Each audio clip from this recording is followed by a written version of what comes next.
December 1st, 1948. Somerton Beach, Adelaide, Australia.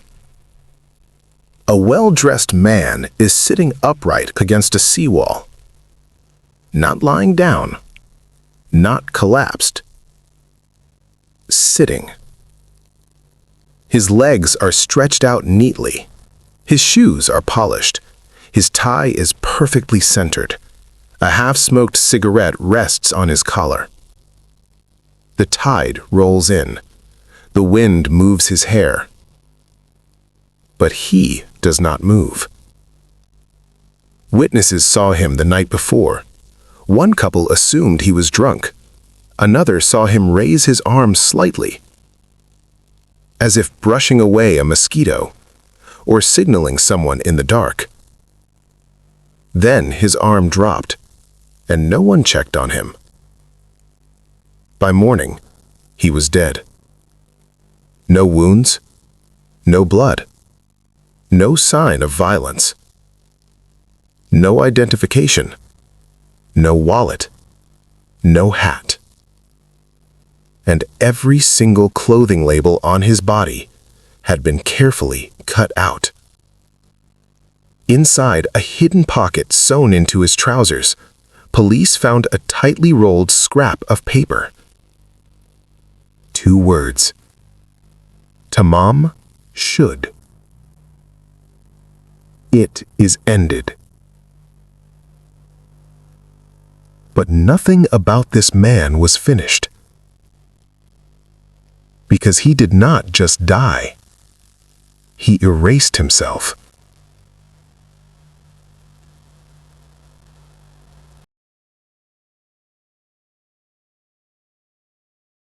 At the Royal Adelaide Hospital, pathologists began examination. The man was approximately 40 to 45 years old, physically fit, broad chest, strong calves. His hands were refined, no heavy labor calluses. His teeth were healthy. He was well nourished. This was not a drifter. He carried nothing. No wallet, no papers, no train ticket, no currency. Even his shirt labels were cut out, the tie brand removed, the coat lining stripped of tags, shoes, label gone.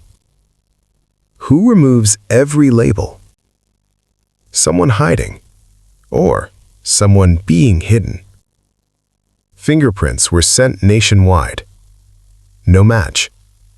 Then internationally. Still no match.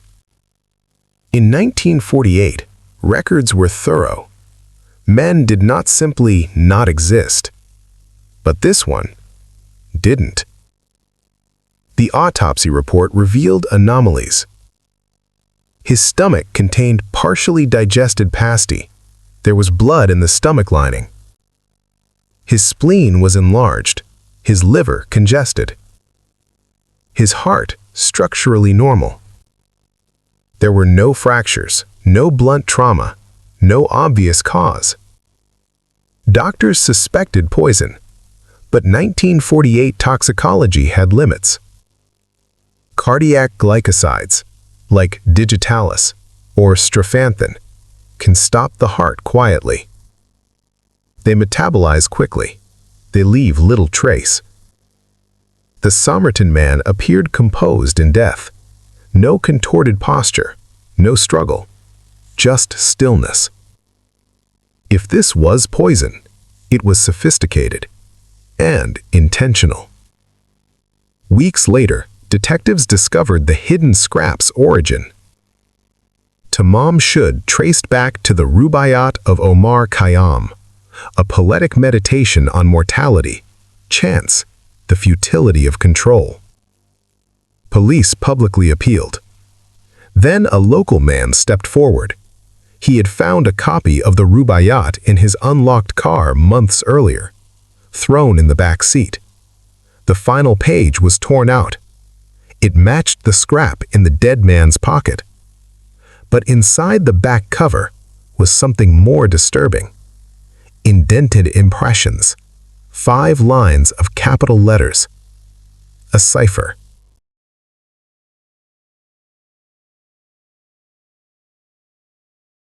WRGOABBD MLIABOAIQC WTBIMPANETP MLIABOAIQC ITTMTSAMSTGAB. Cryptographers have studied it for over 70 years. Here is what is rarely explained properly. The structure resembles field shorthand encryption. Short bursts, grouped consonants, irregular pattern. Cold War intelligence often used simple one-time pad systems, especially in courier messaging. Adelaide, 1948, near Woomera rocket testing.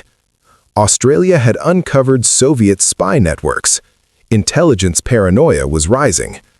Was this man a courier, or was the code deeply personal? If it were random, why hide it? Inside the book was a phone number.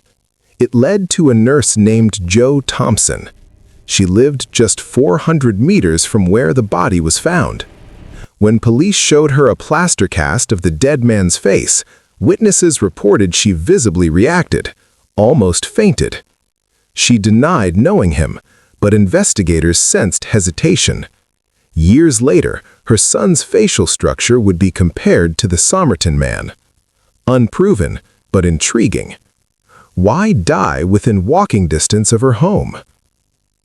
Let's step back. Post-war Europe unstable. Soviet expansion feared. Australia deeply involved in Western intelligence. If the Somerton Man was intelligence-linked, his clean appearance makes sense. His erased labels make sense. His untraceable identity makes sense. But his public death does not. Spies disappear quietly. They do not collapse on beaches. Unless the message was intentional. Unless the death was staged. In 2021, the body was exhumed. DNA extracted from preserved hair. In 2022, researchers identified him as likely Carl/Charles Webb, an electrical engineer from Melbourne, separated from his wife, living quietly. But even this revelation leaves questions. Why no missing person report? Why the code? Why the erased labels? Why the hidden scrap? Identity may be solved. Intent is not. For 74 years, this man had no name. Now we may know who he was, but we still do not know why he died. Was he poisoned? Was he a courier? Was he running from something or delivering something? If this was suicide, why remove every label? If this was espionage, why die in public? If this was heartbreak, why carry a coded message? The Somerton Man may finally have a name, but motive remains missing. And that is what keeps this file cold. If this investigation held your attention, subscribe to the Cold Files. We don't chase rumors, we follow records, we examine evidence, and we sit with the questions most people rush past. Like this video to support long-form case investigations. And in the comments, tell me your theory. Poison, espionage, or something deeply personal? Your perspective won't rewrite history, but it keeps the file alive. And sometimes, that's how cold cases warm up.